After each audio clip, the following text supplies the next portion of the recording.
대한 접수 통지와 답변서 요청은 진행 중에 있습니다. 송달 중에 있습니다. 아직 송달 중에 있습니다. 대통령실에선 받을 사람이 없다고 하고 관저에선 그냥 거부하고 있습니다. 헌법재판소에서 보낸 탄핵 심판 서류를 사흘째 받지 않고 있는데 윤석열 대통령이 대놓고 지연 작전을 쓰는 걸로 보입니다. 탄핵 심판 서류뿐 아니라 오늘 공조본 출석 요구에도 응하지 않았습니다. 여당도요, 이 시점에 개헌 이야기를 꺼내며 지연 작전에 동참한 걸로 풀이가 됐습니다. 이제는 꼴로 하나씩 전부 아니면 전무 게임인 이 대통령제를 좀 더 많은 국민들의 의견이 반영될 수 있는, 또 상생과 협력을 할 수 있는 이런 제도로의 변경이 필요한 시점이다, 이렇게 저는 생각을 하고. 제대로 하려면 2년 이상 걸리는 개헌. 이재명 대표는 이에 대한 구체적인 답은 하지 않았습니다. 대신 이렇게 말했습니다. 이 정치인들이 하루 종일 누군가를 제거하기 위해서 싸우고 주어진 권력으로 오로지 내 이익을 어떻게 챙길까 노심초사하다 보면 그 본인도 불행하거든요. 제가 가끔씩 정치하는 분들한테 농담삼아 이렇게 물어보기도 하고 물어보고 싶기도 합니다. 지금 행복하십니까? 이렇게 만들고 밤에 잠 잘 오십니까? 가장 중요한 건 역시 헌정 질서의 신속한 복귀라고 생각됩니다. 시간을 끌기 위해 모든 방법을 다 쓰는 법 전문가 윤석열 대통령. 이런 모습도 우리 국민들 머릿속엔 오래 남을 것 같습니다. 네, 대통령이 대놓고 시간 끌기에 들어갔다, 이런 해석과 분석이 나옵니다. 오늘 나온 패널 네 분께 질문을 드리죠. 시간 끌기가 아니라고 생각하시는 분 있나요? 없을 겁니다. 이렇게 질문을 드리니까 선뜻 말씀하기 어려우실 것 같습니다. 알겠습니다. 시간 끌기로 대체로 볼 수도 있다, 혹은 보고 있다, 이렇게 전제하고 진행을 하죠. 성치윤 의원님. 예. 공수처가 출석 요구를 보냈지만 수치 거부로 반송, 소환 불응, 헌재 탄핵 심판 서류도 받지 않음. 이게 결정적인 근거 같아요, 시간 끌기에. 그렇죠. 근데 대통령이 그 탄핵소추안 통과된 날 바로 이 기자회견 열어서 자신은 정치적 법적 책임을 피하지 않겠다, 당당하게 맞서겠다라고 하지 않았습니까? 예. 근데 지금 보이는 모습은 이게 당당한 모습이 아니고 뭐 좀스러운 모습을 보여주고 있는데요. 저는 이게 단순한 시간 끌기가 아니라고 봅니다. 왜냐하면 증거 인멸의 시간이 될 수 있다라고 보고 있거든요.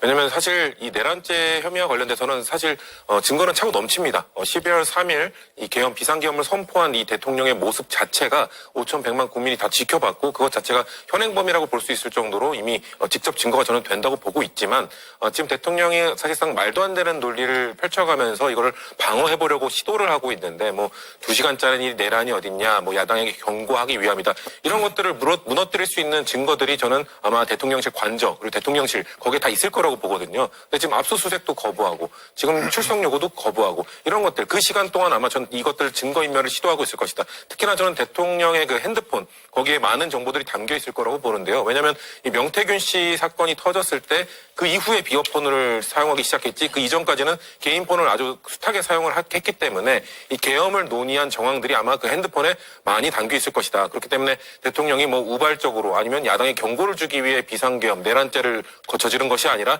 예전부터 상당히 차근차근 준비해왔다는 것들이 거기에 담겨 있을 것이기 때문에 저는 빠른 수사, 빠른 압수수색이 이루어져야 된다고 보고 있고요. 다만 뭐 저는 그 12월 3일 밤 그 긴박한 상황 속에서 우원식 국회의장이 말했던 이럴 때일수록 절차를 지켜야 된다, 저는 그 말을 좀 존중하긴 합니다만, 그렇기 때문에 지금 오동 공수처장이 말하고 있는 적법한 절차를 취하겠다, 저도 이것도 존중합니다만, 지금 국민들의 우려가 너무 큽니다. 윤석열 대통령이 지금 증거인멸하고 뭔가 빠져나가기 위한 구멍을 만들고 있는 것 아니냐라는 우려가 크기 때문에 조금 더 속도를 내줘야 된다라는 말씀을 드리고 싶습니다. 예. 지금 대통령이 권한 정지 상태이기 때문에 공식적인 업무를 볼 수가 없습니다. 서류를 통해서 업무할 수도 없고, 회의도 못하고, 지시도 못하고, 보고도 못 받는 이런 상황이어서 지금 대통령에게 전달될 수 있는 공적 서류는 거의 두 개로 보입니다. 출석 요구서와 탄핵 심판 서류. 자, 김인영 의원님. 네. 왜 시간을 끈다고 보세요? 일단 뭐 1차 그 서류에 대해서는 아무래도 대통령 또 변호인단을 선임해야 되는데 대통령 탄핵이라는 사건과 내란이라는 범죄에 대한 변호인을 구하는 건 쉽지 않았을 겁니다.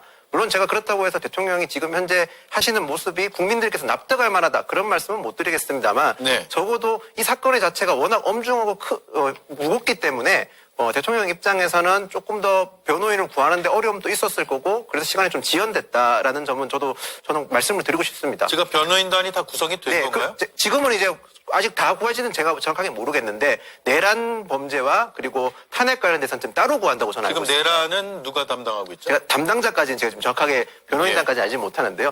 따로 구성을 한다는 건 그만큼 이 사안이 무겁기 때문에 그렇다고 볼 수 있습니다. 김홍일 전 방통위원장이 어쨌든 대표격으로 네, 지금 대표격으로 일하고 거죠. 있는 그거는 맞습니다만 그만큼 이제 아직까지 대통령께서 수사에 적극적으로 응하지 않는 모습은 국민들께서 납득하기는 좀 어려울 거라 저도 생각을 합니다. 예, 약간 딜레마인 것 같아요, 김보엽 위원님. 예. 그러니까 시간을 끌면 체포의 필요성이 그만큼 커지는데 국민 입장에서 시간을 끌지 않고 수사기관에 나타나면 현장에서 긴급 체포될 가능성이 있다라는 게 이제 또 수사에 눈이 밝은 전문가들의 의견이어서 어찌됐거나 필요성이거나 이런 것들은 커지는 것 같아요.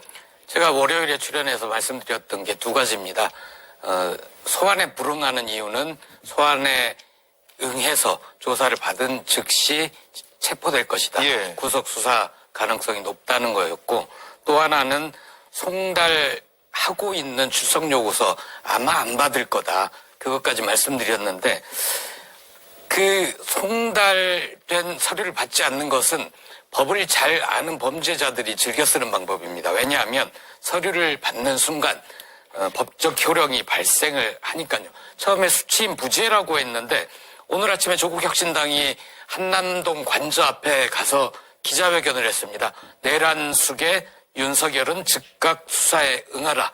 이런 내용이었습니다.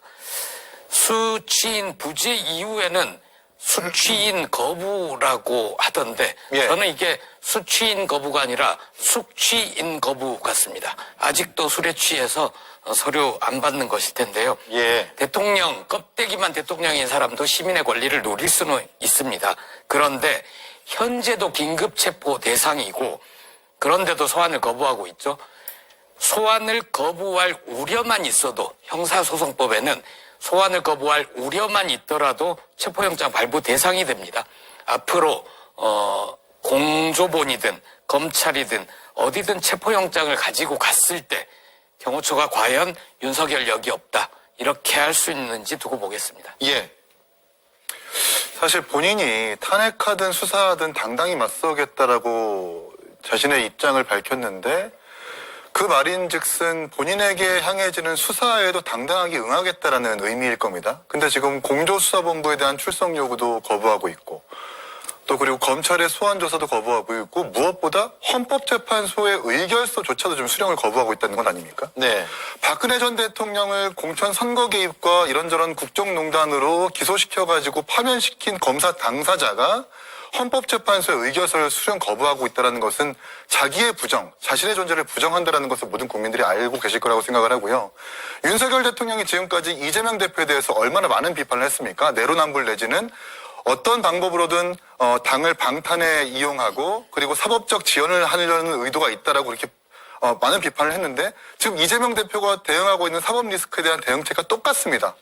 폐문부재 내지는 수령 거부를 일관하고 있기 때문에 많은 국민들이 이제는 내로남불의 화신이 윤석열 대통령이 된다라고 생각을 할 수 있을 것 같고요. 예. 무엇보다 수사에 혼선을 주는 의도가 분명합니다. 현재 지금 박안수 육참총장, 김영현 국방장관, 여인영 방첩사령관, 곽정근, 이준우 수방사령관 등등등 계엄의 수족들이라고 하는 사람들은 대부분 다 신병이 확보된 상태입니다.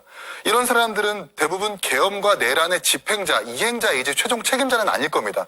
그렇다고 한다면 수사가 제대로 될 거라면 최종 책임자인 윤석열 대통령을 빨리 구속하거나 체포하거나 소환조사해가지고 밝혀야 될 텐데 이런 것들을 거부하고 있으니 강제 구인이나 강제 수사에 대한 명분만 쌓고 있다 이렇게 생각을 합니다. 예.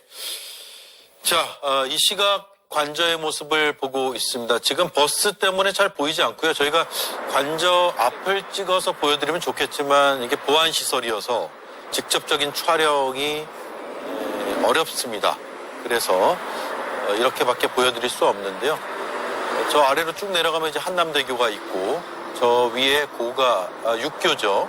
육교 왼쪽 편으로 대통령의 관저 입구가 있습니다. 그 관저 입구를 지나서 쭉 왼쪽으로 이제 올라가면 대통령의 관저가 있는데 앞서 낮 상황을 좀 봤는데 우체국의 차량이 관저 앞으로 와서 어제입니다.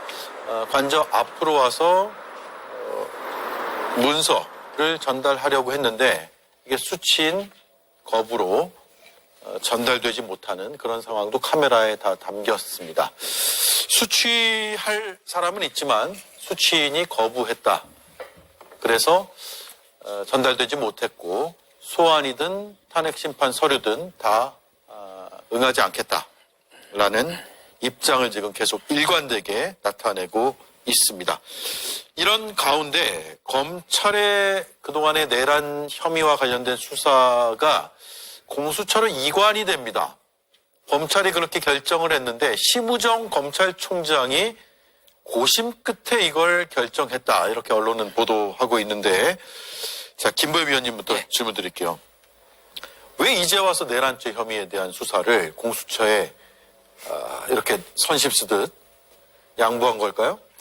검찰은 지금까지 뭔가 열심히 하려 한다는, 내란 수사를 열심히 하려 한다는 이미지를 심어줬습니다. 윤석열을 제외한 내란 주범급들을 다 잡아들였죠. 이제 와서 이첩하는 이유는 이첩하지 않을 도리가 없기 때문입니다. 공수처가 사건을 이첩하라고 했을 때 이에 응하지 않으면 불법이 되는 거거든요. 예. 그런데도 검찰이 지금까지 개기다가 이제서야 이첩하는 이유는 믿는 구석이 있기 때문입니다. 믿는 구석이 뭘까요? 공수처는 기소권이 없습니다. 예, 어차피 나한테 다시 올 것이다. 국회에서 특검을 빠른 속도로 통과시켜서 특검이 구성이 되면 특검이 기소권을 행사하면 되는데, 수사와 기소를 다 하면 되는데 현재 공수처는 기소권이 없어서 검찰이 결국 기소권을 행사합니다. 그래서 검찰로서는 처음과 끝을 자기네들이 열심히 했다, 이런 얘기를 할 수 있고요. 내란죄를 열심히 수사하는 이미지도 얻었고 윤석열도 결국 검찰이 기소를 하게 되면 검찰로서는 얻은 게 굉장히 많은 거죠. 그리고 이후에 새로 권력이 들어서더라도 권력 입맛에 맞는 수사를 하다가 힘 빠지면 그 권력의 목을 무는 그 행태, 검찰은 그래서 검찰 자신만의 권력을 계속 유지하려고 할 겁니다. 그래서 조국혁신당은 검찰개혁이 바로 지금이다, 적기다. 민주당이 오늘 이재명 대표를 만나서도 검찰개혁 법안, 조국혁신당이 제출한 검찰개혁 법안 공소청과 기소청과 수사청으로 분리하는 검찰개혁 법안 처리를 요청하고 왔습니다. 예, 어차피 기소할 때 사건이 오니까 이제는 처음에 윤곽 정도만 파악하고 주면 된다라는 판단이었다는 김보엽 위원의 생각에 동의하세요? 예, 뭐 일정 부분 동의하고요. 그럼에도 불구하고 검찰이 독주하는 거는 막을 수 있게 된 것이다라고 평가하고 싶습니다. 왜냐하면 네. 지금 가장 우려했던 최악의 시나리오가 검찰이 이렇게 속도전을 내고 소환 요구를 3회 불응한 다음에 이제 체포영장, 구속영장을 청구할 수 있잖아요. 그렇게 한 다음에 윤석열 대통령이 가장 자신이 생각할 때 편한 수사기관인 검찰, 일부러 검찰에 출석해서 수사도 받고 그리고 검찰이 독단적으로 기소까지 하는, 아마 이 상황에서 기소까지 안 하기는 어렵다는 거는 뭐 인지를 하고 있었을 것이기 때문에 네. 최대한 윤석열에게 유리한 기소를 검찰이 해주게 되는, 그렇게 되면 나중에 특검법이 통과되고 특검이 생기더라도 설치가 되더라도 윤석열 대통령에 대한 추가 수사를 할 수가 없습니다. 그래서 검찰이 미리 이렇게 기소를 해버리는 시나리오를 쓴 것 아니냐라는 우려들이 있었던 것인데, 일단 공수처로 이첩이 됐기 때문에 다행히 이렇게 속도전을 내서 특검이 사실상 아무것도 못하도록 만드는 그런 검찰의 시나리오는 일단 깨진 겁니다. 전 그것만으로도 일단 다행이라고 생각을 하고요. 검찰은 그럼에도 불구하고 아까 말씀하신 것처럼 최종 이 기소할 때 본인들의 또 목소리를 담아낼 겁니다. 그런 것들도 꼭 지켜봐야겠죠. 그 수사본부에서 넘긴, 공수처에서 넘긴 내용들이 제대로 이 기소장에 담기는지도 끝까지 지켜봐야 하는 것이 우리 국민들과 그리고 민주당이 해야 될 역할이라고 생각하고 있습니다. 예. 검찰이라는 수사기관에 대해서 너무 불신을 강하게 가지시는 것 같습니다. 이번 사건에 대해서 검찰은 인신구속을 가장 빨리 했을 만큼 수사에 적극적이었습니다. 공수처에 수사를 넘겨준 이유는 일단 첫 번째로는 수사에 한계가 있었을 겁니다. 각 수사기관별로 경쟁적으로 조사하는 과정에서 경찰은 압수수색을 가장 많이 했고 검찰은 신병구속을 가장 우선시했습니다. 결국 수사라는 거는 피해자, 용의자에 대한 대질 신문도 필요하고 조사도 필요하지만 압수수색에 또한 물증 검증도 필요한 상황이지 않습니까? 그런 상황에서 경찰은 압수수색을 먼저 했기 때문에 검찰은 그런 협조가 잘 안 되는 상황에서 수사의 한계를 느꼈기 때문에 했을 거고, 그리고 무엇보다 경찰이 공수처의 수사를 이첩했기 때문에 그 명분에서도 검찰을 넘길 수밖에 없었다는 말씀을 드리고 싶습니다. 그리고 뭐 기소권이 검찰한테 있다고 하지만 공소유지, 기소 둘 다 검찰이 하지 않습니까? 검찰 입장에서는 기소와 공소유지를 잘해서 성과를 내야만 자신들의 조직이나 국민들의 신뢰를 받을 수 있기 때문에 타 수사기관과의 협조를 미리미리 해놔야만 기소와 공소유지를 제대로 할 수 있기 때문에 저는 이첩했다고 생각을 합니다. 네. 수사기관에 대해서 너무 맹목적인 불신을 하는 거는 지금 시점에서는 저는 적절하지 않다고 생각을 합니다. 네. 저도 뭐 검찰의 속내를 알 수가 없기 때문에 이 뭐 불신을 줄 수 있을 만한 주장은 할 수 없겠지만 저는 검찰이 윤석열 대통령을 손절하는 것은 아닌가 싶어요. 왜냐하면 내람과 계엄에 대한 그 범죄 혐의가 너무나도 확고하고 신병 확보된 사람들에 대한 증언들이 뒤따르고 있기 때문에 검찰이 이제 공수처에 이첩을 해도 이 윤석열 대통령에 대한 범죄 혐의, 내란 혐의에 대해서 이증의 자신감을 내비치는 그런 증거가 아닌가 싶습니다. 예. 자, 윤석열 대통령이나 윤석열 정부와는 확실하게 선을 긋고 거리를 둘 적기라고 판단했을 수도 있다. 검찰 입장에서. 그렇습니다. 예. 다들 의견에 일리가 있네요. 그래서 어느 하나로 딱 잘라서 얘기할 수는 없겠지만 검찰이 다양한 이유 때문에 고심 끝에 결단했다라는 게 심우정 검찰총장의 결단이라는 건데 이 부분 계속 향후에도 따져봐야겠습니다. 일단 나중에 기소 잘하는지 이걸 봐야 될 것 같아요. 한편 석동현 변호사가 어제 윤석열 대통령 측의 입장을 전하면서 소란이라는 표현을 썼어요. 소란 정도면 모를까 내란죄 성립 요건이 되지 않는다라는 주장을 했고 정권 찬탈을 위해 내란을 일으킨 것도 아니었고 폭동도 없었다라고 주장을 했습니다. 물론 뭐 변호를 하려는 입장에서는 뭐 논리를 만들기 위해서 그럴 수도 있다고 보더라도 시민들이 이걸 소란으로 봤을까요? 김보혜 의원님? 저는 윤석열의 변호인들이 계속 그렇게 생각하고 주장을 해줬으면 좋겠습니다. 왜냐하면 만약에 변호인들이 윤석열이 그날 낮술을 너무 많이 먹어서 홧김에 계엄을 선포했다. 잠깐 미쳐서 난동을 피운 것인데 본인이 무지 반성하고 있다. 이참에 술도 끊고 정기적인 치료도 받을 것이다. 임기 채울 수 있도록 도와달라라고 하면 윤석열에게 투표했던 일부 국민이라도 마음이 좀 흔들렸을 수도 있겠습니다. 그런데 석동현을 포함해서 윤석열 자신도 저런 식의 주장을 하고 실패한 계엄을 마치 그만큼만 의도한 경고성 소동이었다, 소란이었다라고 주장하는 거 아닙니까? 국민들이 장갑차 계엄군을 맨몸으로 막지 않았더라면, 그리고 국회의원들이 어쩌면 죽을 수도 있고 아니면 엄청난 고초를 겪을 수 있다라는 공포를 뚫고 국회담을 넘어와서 비상계엄을 해제하지 않았더라면 훨씬 더 끔찍한 상황이 빚어졌을 것입니다. 인명피해 없다, 다친 사람 없다고 하는데 죽은 사람은 없지만 다친 사람 실제로 많습니다. 예를 들어서 박찬대 민주당 원내대표도 담을 넘다 얼굴을 다쳤고 여러 보좌관 국회 직원들도 담을 넘다가 다친 분들이 많습니다. 그런 끔찍한 상황이 빚어졌다면 윤석열의 변호인들이 이런 말을 할 기회도 없었을 텐데 저는 주장 바꾸지 말고 내란이 아니라 소동이었다. 이 주장을 끝까지 관철해 주시길 바랍니다. 예. 자, 국민의힘에서 윤 대통령의 이런 논리를 비판하면서 상당히 거친 표현까지 썼습니다. 일단 김상욱 국민의힘 의원의 오늘 라디오 인터뷰를 들어보겠습니다. 사실 군부 독재를 연상시키는 비상계엄, 그리고 민주주의를 반대하고 정치적 반대 세력을 힘으로 누르겠다는 생각, 상대방을 인정하지 않는 그런 가치관 자체가 극우적 가치관입니다. 저는 윤석열이 보수가 아니라 감히 극우주의자다, 저는 이렇게 단정 짓습니다. 이유는 윤석열은 정통 보수인 적이 없었습니다. 네, 극우주의자다 이렇게 단정적으로 이야기를 했는데 이긴 의원님. 네. 김용현 전 장관도 옥중 입장문을 냈는데 윤 대통령과 판박이거든요. 어찌 보면 예견된 상황일 것 같기도 해요. 이 보면 국회의 폐악질에 대한 경종을 울리기 위한 것이라는 말을 했는데 정말 망언이라고 생각하고요. 그리고 내란보다 소란이라는 말도 그야말로 민심에 대한 반란이라고 좀 표현하고 싶습니다. 전형적으로 독재자의 독재를 정당화하는 비이성적 발언이라고 생각을 하고 마치 학교폭력 가해자가 때릴만 해서 때렸다라고 하는 그런 논리와 똑같다고 좀 보거든요.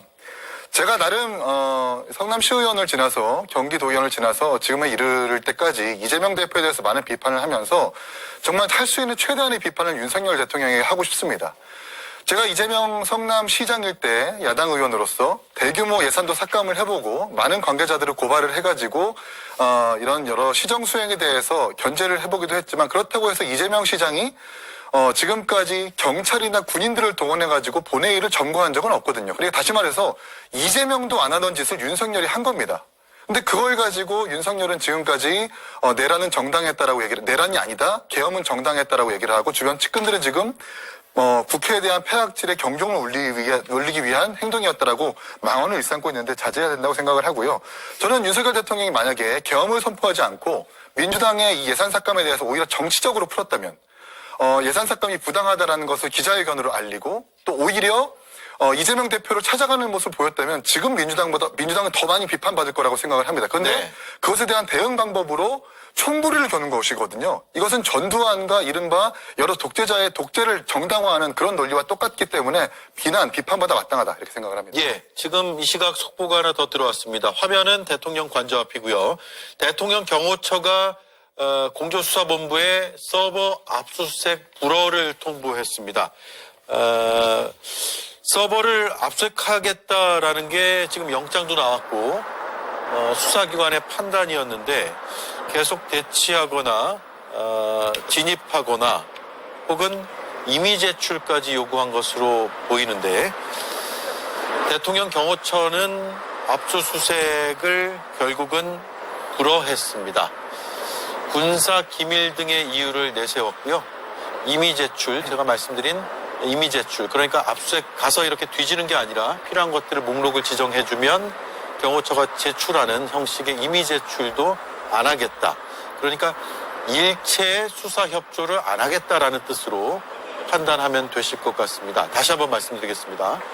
공조본부가 경호처가 서버 압수수색을 불허했다라는 그 통보를 받았다고 알려왔고요.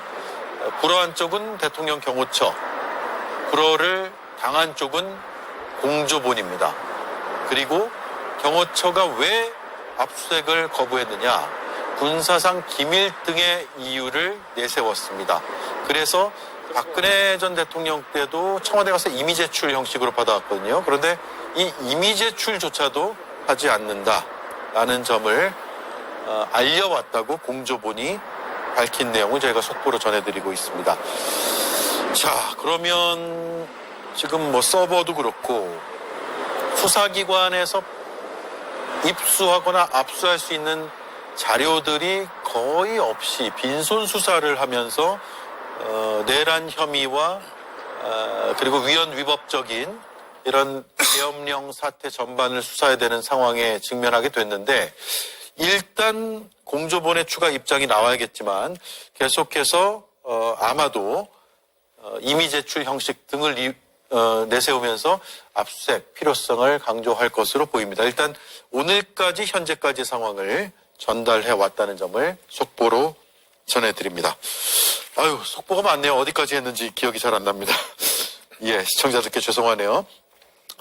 예, 김인영 의원. 예. 그래서 지금 계속 대통령은 거부하고 있는데 여당 다수인 친윤도 거부에 동참하는 모습을 좀 보이고 있는 것 같아요. 그래서 민심이 역행했는데 더 역행하는 거 아닌가 이런 우려를 당 안에서 일각에서 또 할 수 있을 것 같고 김인영 의원의 판단은 어떻습니까? 일단 저희 당은 아직까지 이 탄핵 여파에 대해서 혼란이 수습이 안 되고 있는 상황은 맞습니다. 그렇기 때문에 다양한 그 의원들이나 원내나 당 내부에서 다양한 목소리가 나오고 있는 상황입니다. 여전히 감정이 격앙되어 계신 분도 많다 보니까요. 정제된 발언보다는 정제되지 않은 발언도 많이 나오고 있는 것도 사실입니다. 아직까지는 좀 단일화된 목소리 내기는 조금 더 시일이 필요할 것 같은데요. 저는 개인적으로 기업은 이윤을 추구하고 정당은 민심을 추구한다고 생각을 합니다. 조금 시간이 걸리더라도 결국에는 저희 당 역시 민심을 추구하는 방향으로 갈 거라 저는 생각을 합니다. 예. 자, 속보를 조금 이어가겠습니다. 이거 어떻게 봐야 됩니까? 일단 수치 거부를 계속했고요. 예. 그리고 압수수색도 거부했고 이 거부의 주체는 결국 윤석열 대통령이겠죠. 하지 마, 네. 받지 마. 이런 사람이 결국 한 사람일 거 아닙니까? 그렇죠. 그럼 명령을 내릴 수 있는 사람이 지금 윤석열 대통령밖에 없고요. 어떻게든 조금이라도 시간을 더 끌어보려는 수단으로 보입니다. 그런데 제가 궁금한 거는 예.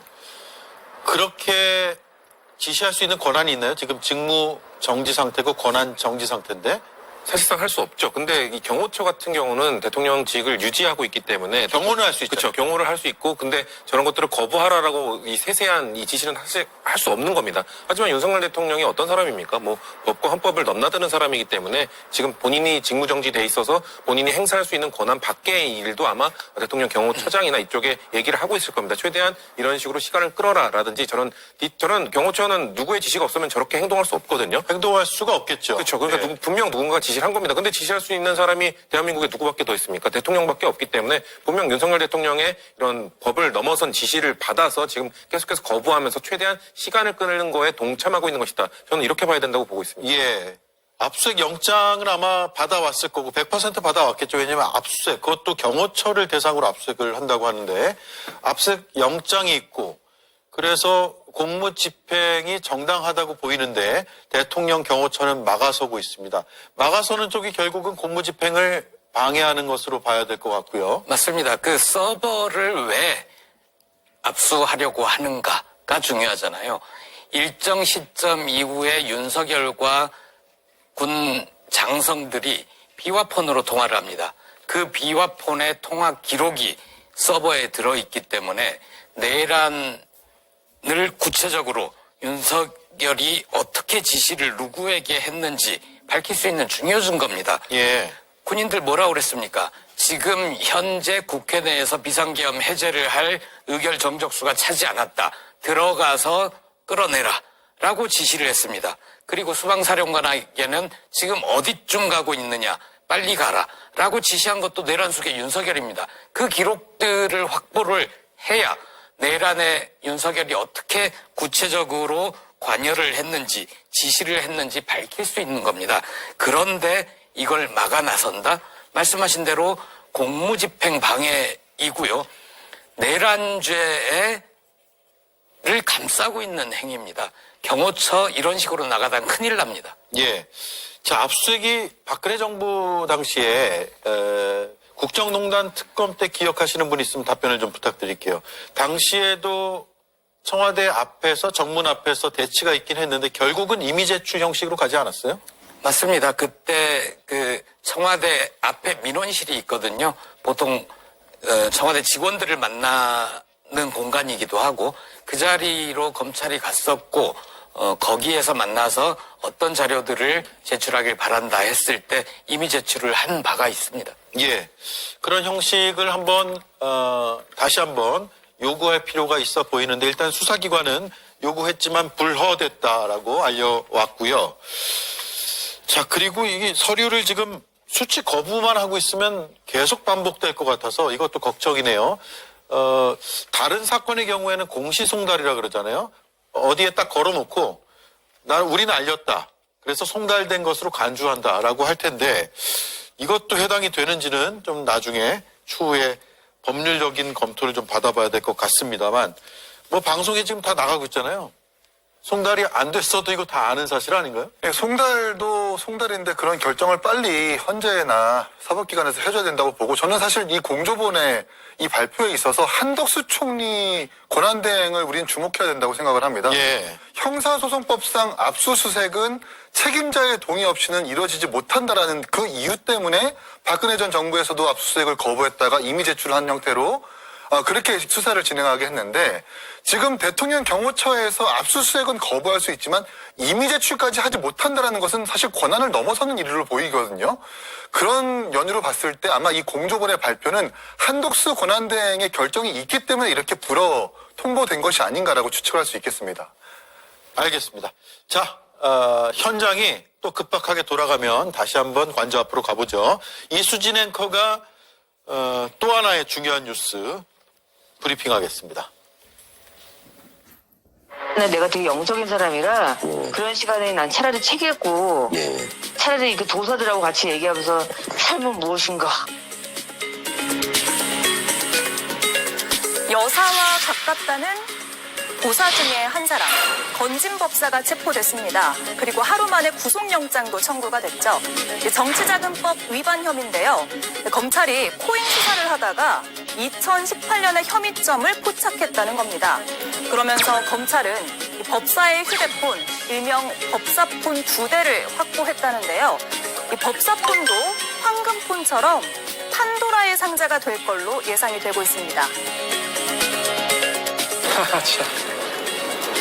뭐 그분이 무속인 맞습니까? 네? 제가 우리 당 관계자한테 그분 소개받아서 인사를 한 적이 있는데 스님으로 저는 알고 있고 법사라고 저는 들었습니다. 네, 건진 법사, 이름은 스님 같지만 쉽게 말해서 사입입니다. 2018년 소 가죽을 벗겨서 굿판에 제물로 전시를 했었는데 여기에 윤석열 대통령, 김건희 여사, 그리고 윤한홍 의원의 이름이 걸려 있었던 걸로 알려졌습니다. 소를 껍질 벗겨 그렇게 제물을 바치는 걸 봤는데 정말 끔찍했습니다.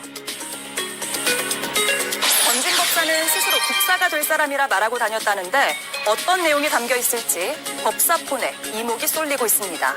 네, 건진법사 체포가 심상치 않다인데 체포를 넘어 지금 구속영장이 청구가 됐습니다. 앞서 속보로 전해드렸죠. 구속영장 청구는 오늘 저희 방송 시작과 함께 소식이 전해졌으니까 막 들어온 아주 따끈한 뉴스입니다. 체포 하루 만에 영장을 청구했어요. 체포 시한이 아직 충분히 남았는데도 불구하고 영장을 청구했고 조만간 이제 신병 확보를 더 확실히 하겠죠.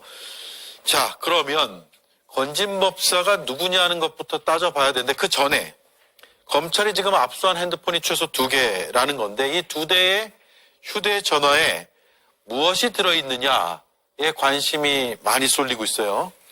그렇습니다. 일단 명태균 씨의 황금폰 같은 경우는 명태균 씨 변호인이 이야기한 바에 따르면 지금 우리 국민 모두가 들었던 그 녹취 있지 않습니까? 대통령이 명태균 씨에게 내가 김영선이 해주라 그랬다. 근데 당이 시끄럽대라고 했던 그 녹취를 다 듣지 않았습니까?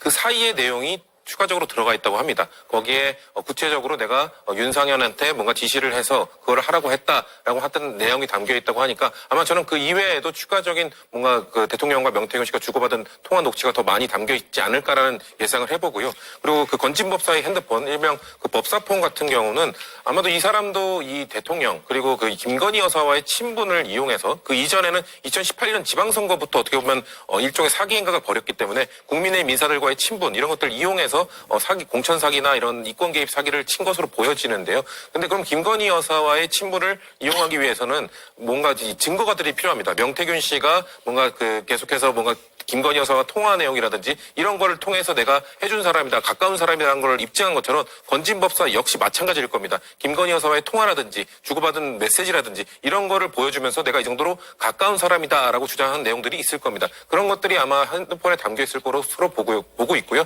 민주당에서는 단순히 김건희 여사와 통화만 주고받은 것이 아니라 이 건에도 개입할 가능성이 매우 높다. 그렇기 때문에 그 법사폰을 들여다보게 되고 포렌식을 하게 된다면 아마 김건희 여사와의 관계성 이런 것들이 드러날 것이다. 아까 우리가 봤던 그 대통령이 후보 시절에 매기했던 나는 그냥 스님이라고 해서 만나봤을 뿐이다라는 말도 아마 건진법사폰이 포렌식되고 이렇게 그 조사를 하게 되면 거짓말임이 드러나지 않을까라고 예측을 해보고 있습니다. 예. 자, 지금 법사폰은 건진법사에 압수된 최소 2개의 휴대전화를 얘기하고요. 황금폰이라고 언론에서 이름 붙인 건 명태균 씨가 오랫동안 썼던 휴대전화 3개를 얘기하는 겁니다. 과거에는 저도 이제 사건 취재할 때 보면 정권 말기에는 수첩이나 메모 이런 게 나오는데 시대가 많이 바뀌었네요. 폰이 이렇게 뉴스의 전면에 등장하고 있습니다.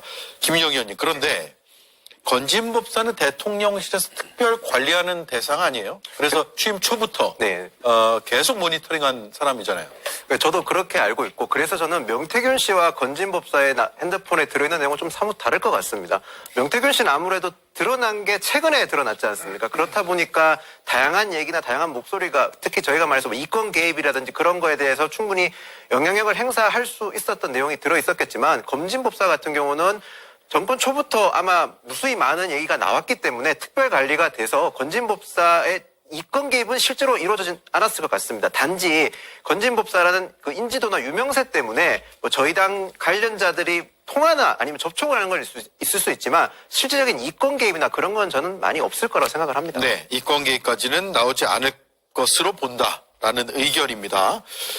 자, 그런데 검찰이 왜 이제 체포하고 구속영장을 청구하느냐. 2018년 사건이고 꽤 오래전부터 의혹들이 제기된 사건인데 왜 지금 와서 하는 것이냐에 의구심을 제기하는 분들이 많습니다. 이번에는 이긴 의원부터 들어볼까요?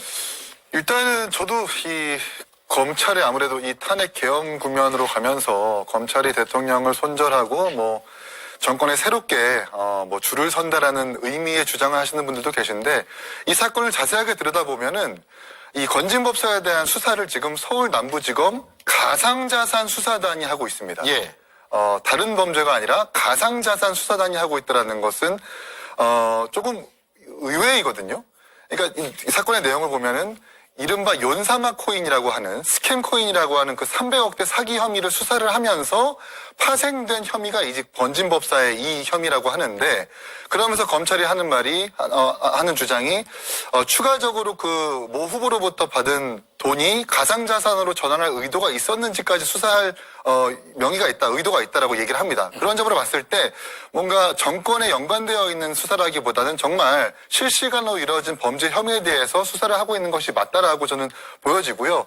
저는 이 법사폰에서 나올 것이 사실 대통령의 육성보다는 김건희 여사에 대한 육성이 훨씬 더 많이 나올 거라고 생각을 합니다. 왜냐하면 아까 윤석열 대통령께서는 당 관계자가 소개를 했다고 하는데 이것도 거짓말일 것이 뻔한 것이 2015년에 코바나 이 고문에 건진법사의 딸이 코바나 콘텐츠에 취직된 것이 수사상으로 보도상으로 드러나기도 했었었고, 예. 건진법사의 스승이라고 하는 모 스님도 이 코바나 콘텐츠가 개최했던 전시회에 초대되기도 했었습니다. 이것이 2015년 16년 경이거든요. 그러니까 윤석열 대통령이 정치에 입문하기 전입니다. 그래서 당 관계자로부터 뭐 소개를 받았다는 것은 거짓말일 수 있고, 이런 부분들까지 같이 좀 종합적으로 조사되거나 수사되지 않나 싶습니다. 예. 건진법사가 구속되면서 가장 위험한 사람은 천공입니다. 오늘 느닷없이 천공이 뭐라고 그랬냐면 3년이 앞으로 중요하다. 윤석열 끝난 거 아니다. 하늘이 내린 대통령이다. 이런 얘기를 했습니다. 예. 이거를 보면서 위험을 감지하고 있구나. 이거는 태극기 구구 세력에게 저는 끝까지 윤석열을 버리지 않을 테니 저 좀 봐주세요. 이렇게 호소를 하고 있는 것처럼 저는 읽었습니다. 건진이라는 사람은 그 엽기적인 그 행각에서도 드러났었지만 이전에도 재밌는 얘기가 하나 있었습니다. 용산 대통령실이 대기업의 대통령 혹은 여사와의 인연을 팔고 다니면서 이런 사람이 있으니 주의하라. 주의보를 내린 적이 있습니다. 그때 주인공이 건진이었거든요. 예. 도둑놈이 설치고 다니면 그 도둑을 잡아들여야지 왜 도둑이 될지 모르니까 여러분들 조심하세요. 문단속 잘하세요. 이랬던 사람이에요. 그만큼 가까웠던 사람이었습니다. 검찰이 뒤늦게 밀린 숙제하는 이유, 아까 말씀드린 것처럼 윤석열은 이제 끝났다. 헌재 가서 살아오지 못한다. 파면될 것이다. 이렇게 보는 거죠. 윤석열이 힘이 있을 때는 윤석열 김건희의 사설 로펌처럼 굴지 않았습니까? 예. 명품백, 도이치모터스 전부 다 무혐의 처리했잖아요. 만약에 검찰이 태도 전환을 하려면 최소한 그 무혐의 처리했던 자신들의 과거 행태에 대해서 제발 좀 반성이라도 하고 이런 식의 태도 전환을 했으면 좋겠습니다. 예.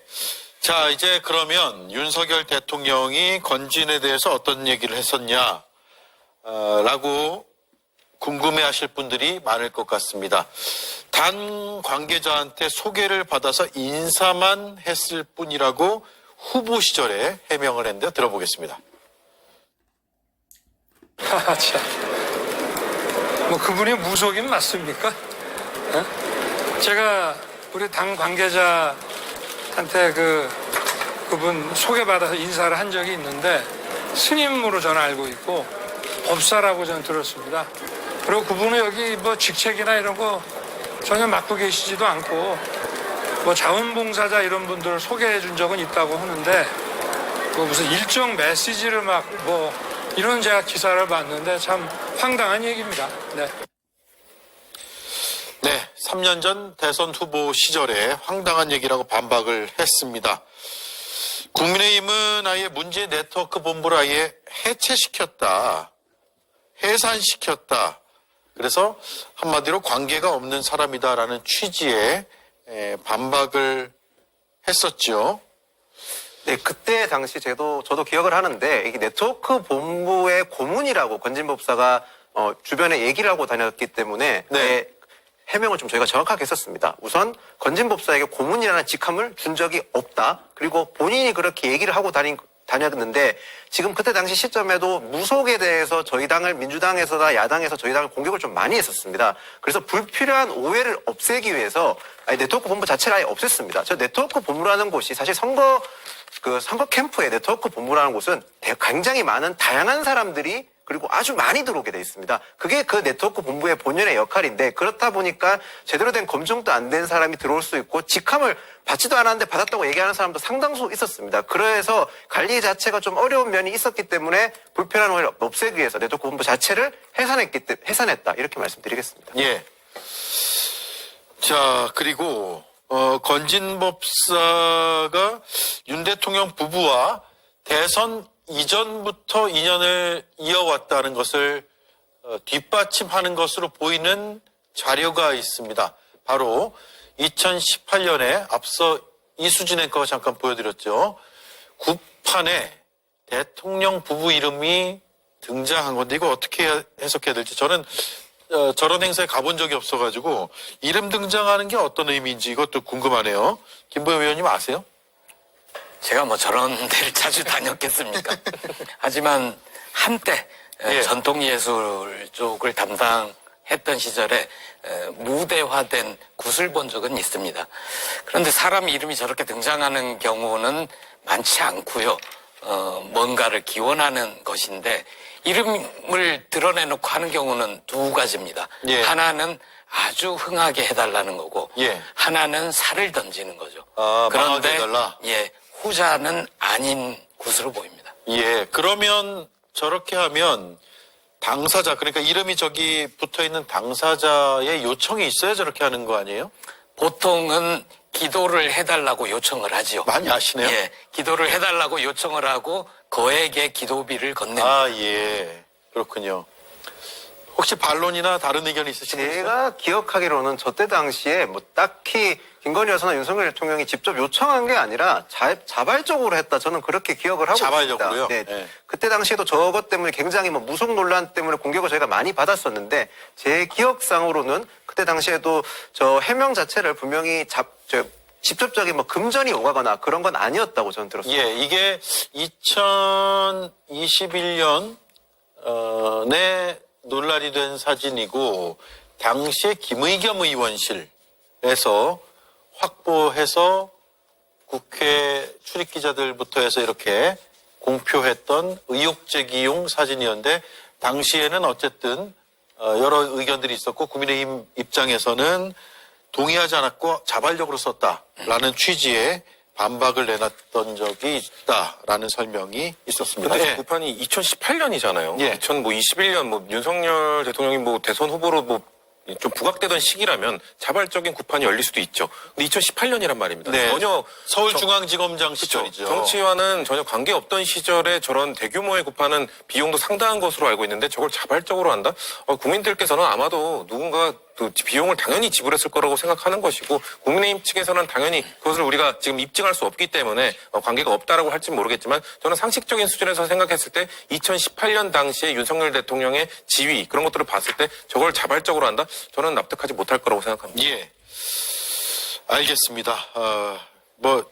이런 부분까지 따져야 될지 모르겠습니다만 워낙 비현실적인 일들이 많이 일어나고 그러다 보니까 과거의 일들이 다시 한번 모자이크로 하나씩 맞춰지는 그런 느낌도 있어서 언론사에서도 굉장히 좀 조심하면서도 다룰 부분을 다뤄야 된다는 판단을 하고 있습니다. 자, 일단 명함 띄워주시죠. 이 명함을 좀 보면 코바나 콘텐츠의 고문으로 돼 있고 전모 씨라고 저희가 이름은 지었습니다. 건진법사의 이름이 들어가 있는데요. 연락처도 들어가 있고 그리고 주소도 나와 있고 그렇습니다. 이런 명함을 고문 명함을 기업에서는 아무나 주지 않잖아요. 어떻습니까? 일단 정확하게 인연이 있다라는 증거이고요. 방금도 말씀드렸지만 2018년에 구판이 중요한 게 아니라 다양한 언론 보도를 통해서 김건희 여사와 건진법사가 10년 이상 된 인연이다라는 것이 보도가 됐습니다. 특히 건진법사가 김건희 여사에 대해서 영적 멘토라고 많이들 취재가 되기도 했었고 의혹이 주장이 되기도 했었는데 그런 의미에서 보답 차원에서 코바나 콘텐츠에 건진법사의 딸도 취업시켜주고 그의 스승이라고 불리우는 스님도 전시회에 VIP 초대격으로 해가지고 초대를 했다는 것 아닙니까? 예. 이런 점을 미뤄봤을 때 저 굿도 아마도 뭔가 잘 풀리려는 어떤 그런 미실적 샤머니즘에 의해 가지고 의뢰를 하고 그에 따라서 대가를 받았다라는 의혹도 충분히 합리적으로 의심할 수 있겠다 이렇게 생각을 합니다. 예. 김건희 씨는 주술과 무속에 빠져 살던 사람입니다. 왜냐하면 제가 여기서도 말씀드렸을 텐데 선생님 저 깜빵 가나요? 이런 문자를 보냈다는 것도 확인이 되지 않았습니까? 예. 그런 식으로 뭔가 중요한 순간 뭔가 결정을 해야 될 때는 일단 여러 무속인들한테 그런 걸 똑같은 질문을 뿌립니다. 그중에서 결과가 좀 맞았다 하는 사람들로 추립니다. 추려서 또 나머지만큼의 새 무속인을 넣어서 또 뿌리고 추리고 이런 식으로 나름 무속인들을 관리하면서 중요한 순간 판단 자문도 구하고 심지어 택일 뭔가 날짜를 정해서 예를 들어서 윤석열 대선 출마 선언 정치 선언 한 날도 그날도 당시 국민의힘의 대표가 공석인 아주 희한한 날이었거든요. 이날 왜 하나 했는데 이날도 무속과 주술에 근거를 해서 결정을 했을 가능성이 있습니다. 예.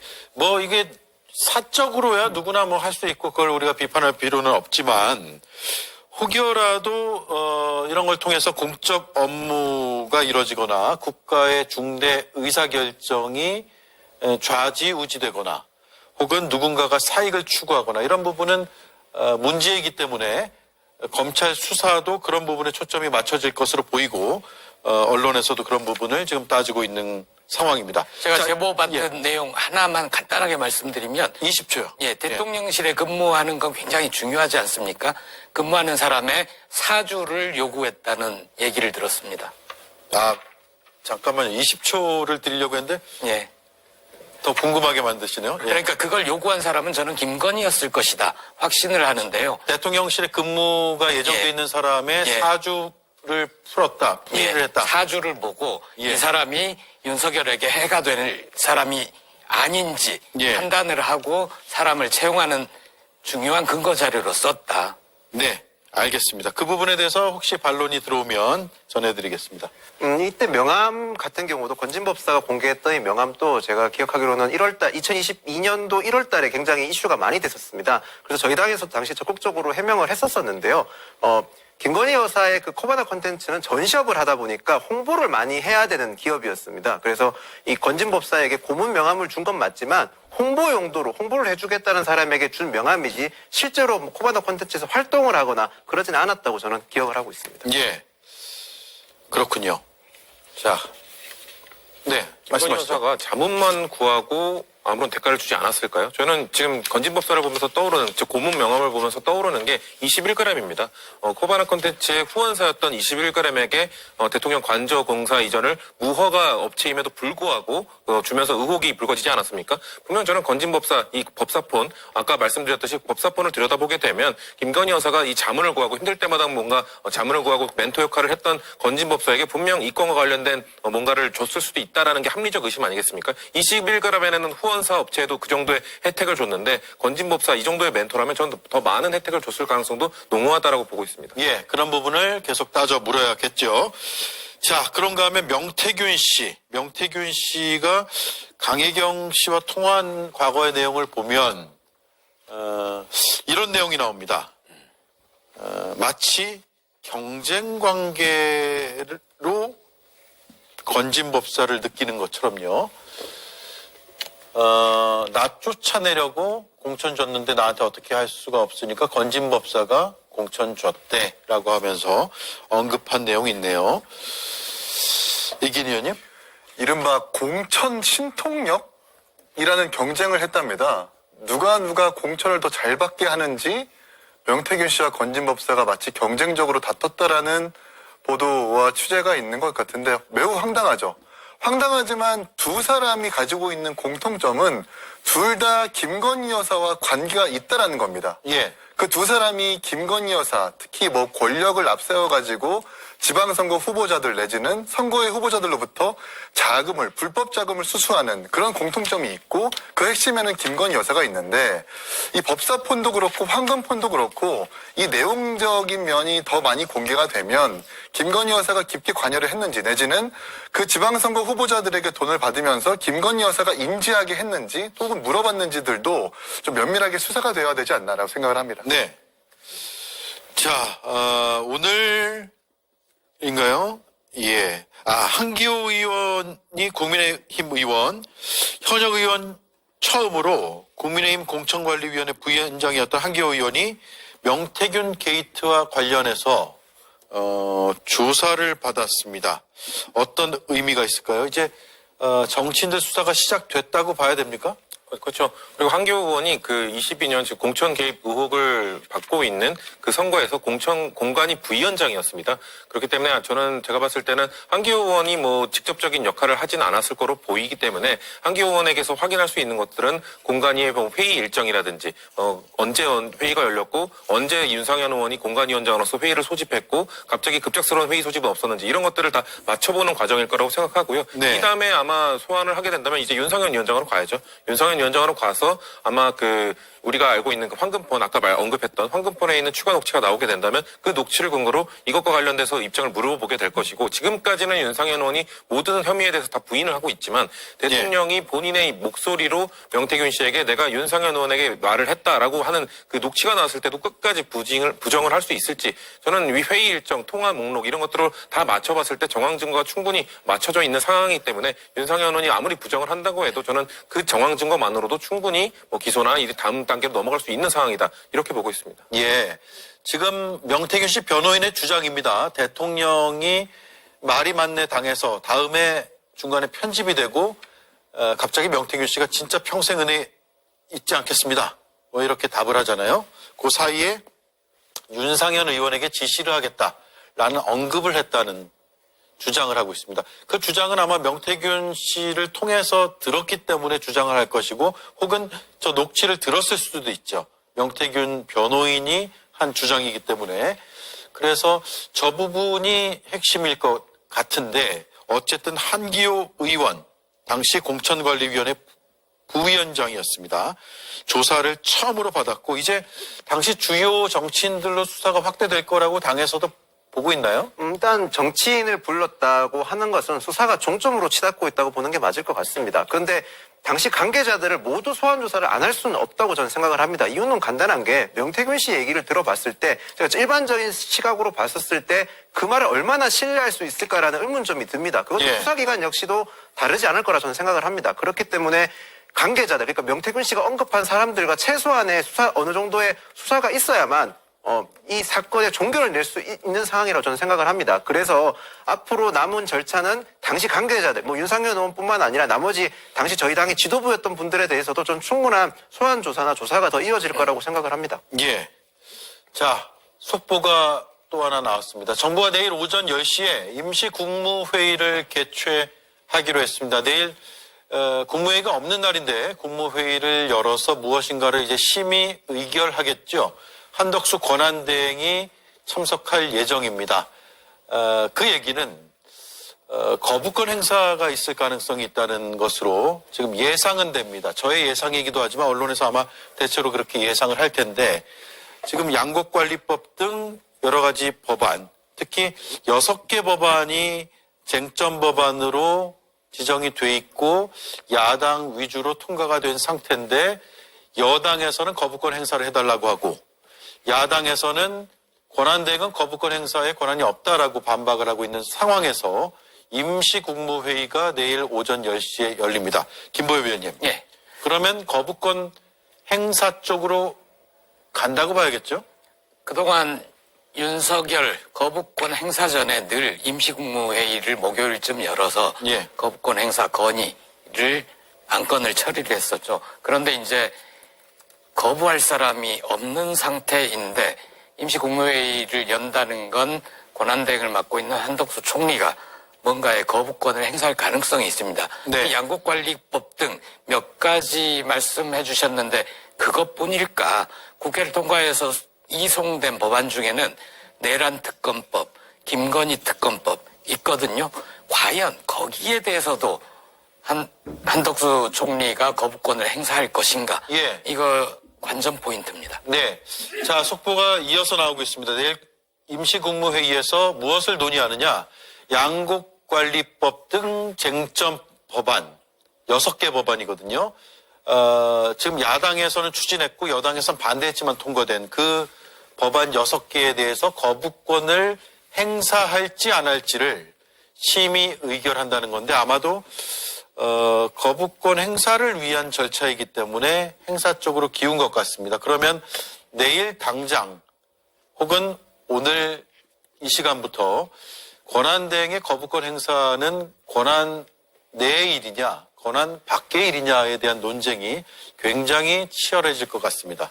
저는 만약에 거부권 행사를 6개 법안에 대해서 전부 한다? 매우 심각한 상황이 올 거라고 봅니다. 왜냐하면 내란 특검법 같은 경우는 지금 한덕수 권한대행은 내란 행위의 이 공조자, 공범으로 지금 지목되어 있는 사람입니다. 근데 예. 그 가담 정도가 어느 정도로 봐야 하는가 이것을 법원의 판단을 받아봐야 되는 상황이기 때문에 민주당에서는 그래서 한덕수 권한대행의 탄핵소추를 일단은 보류했던 것인데 만약에 본인을 향하고 있는 본인을 수사해야 하는 내란 특검법에 대해서 거부권을 행사한다? 그렇게 될 경우 민주당에서는 사실 당내에서는 이 한덕수 권한대행을 탄핵소추해야 된다는 의견이 다수였습니다. 근데 겨우겨우 좀 그래도 국정 운영의 안정성을 위해서 최대한 뭔가 좀 상황을 보자라는 의견이 있었기 때문에 이재명 대표가 좀 보류를 했던 것인데 내일 만약 거부를 하게 된다 저는 그럼 당에서 급속도로 한덕수 권한대행에 대한 탄핵소추 논의가 이어지지 않을까라고 예측을 해봅니다. 네, 일단 탄핵소추 절차를 밟지 않겠다는 게 지난 일요일에 이재명 대표의 발표였는데 거부권 행사를 하면 권한 밖의 일이라고 규정을 해서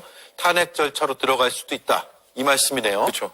예. 심지어 본인을 향하고 있는 이 내란 특검법은 더 큰 것이기 때문에 예. 다만 지금 내란 특검법과 김건희 여사 특검법은 거부권 행사 시한이 내년 1월 1일까지로 되어 있거든요. 그래서 아마도 내일 안건으로 오르지 않을 가능성이 있는데 안건으로 오른다면 그런 절차도 생각해 볼 수 있다라는 정도로 받아들이면 될 것 같고요. 일단 저희가 권한대행의 권한을 어느 정도 법적으로 명시가 안 되어 있습니다. 예. 명확한 규정이 없기 때문에 발생한 일인데 저는 이게 민주당의 업보라고 좀 생각합니다.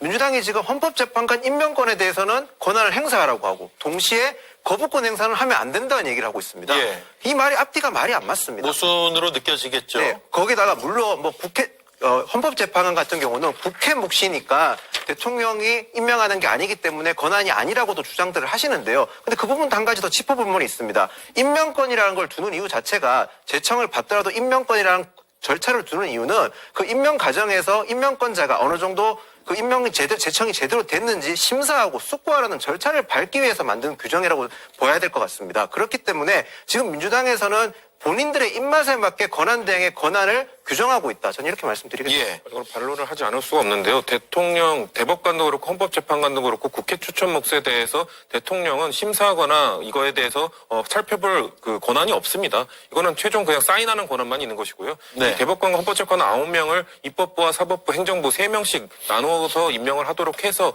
최대한 중립적인 기관으로 발돋움할 수 있도록 헌법이 만들어 놓은 것인데 그거에 대해서 대통령이 이걸 심의를 한다? 저는 그건 헌법에 대한 잘못된 해석이라고 생각합니다. 자, 그러면, 잠깐만요. 정리해보면은, 임명권은 행사하라고 하고, 거부권을 행사하지 말라고 하는 거는 모순이다라는 의견이고, 임명권은, 형식적인 절차일 뿐이기 때문에 행사되는 것이고, 소극적 권한이라는 거죠. 거부권 행사는 적극적 권한 행사이기 때문에, 서로 모순이 아니다. 이 말씀이네요. 심지어 예를 들어 양국관리법 같은 경우는 윤석열 정부의 정책 기조를 이어가기 위해서 거부권을 계속 그냥 행사한다. 여기까지는 전 양보할 수 있습니다만 이해 충돌이 된다는 겁니다. 알겠습니다. 여기까지 하고요. 이 사안은 계속 논란이 될 것 같으니까 계속 토론을 해보죠. 내부 말씀 잘 들었습니다. 고맙습니다.